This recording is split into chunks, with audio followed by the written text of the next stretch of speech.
How has Match performed over the past year? How'd the company hold up during the pandemic? What should we be paying attention to with them going forward as far as drivers for the business? Yeah, so the pandemic definitely slowed down the company's growth rate. And I guess if you look at it in isolation, it slowed down to 12% in Q2 of last year, which doesn't sound that bad. But this company was growing a lot faster heading into Q2. And as the world started to adjust to the new normal, the company was able to start reaccelerating its growth rate to where last quarter, the fourth quarter 2020, it got back up to a 19% year over year growth rate. And like I said before, that was largely driven by the non-Tinder apps.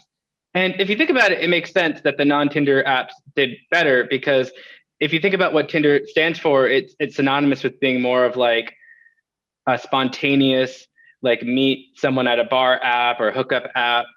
And that's probably behavior that people are less inclined to do in this environment. Whereas apps like Hinge are more about developing longer term relationships. And you could definitely see people probably invest more or still be willing to invest more into relationships that they could probably wait till after the pandemic's over or when things are safe to meet up. So it'll be interesting to see what happens next.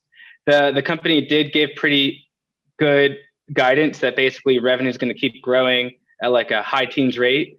And what we could actually see is that Tinder business reaccelerate faster than the rest of it if Tinder is more associated with kind of going out to bars and meeting people in person. So that'll be an interesting thing to watch.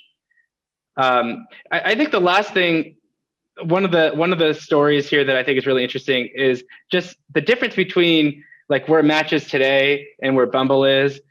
Match has a much higher, it has like double the EBITDA margin, like the profitability as Bumble.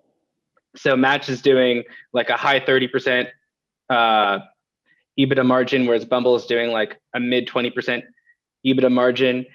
And we've actually seen, even though Bumble has seen its revenue growth decelerate in the past year, they've still managed to show a lot of operating margin in the sense that their profit margin went up from 20% in 2019 to 25% in the first 3 quarters of last year.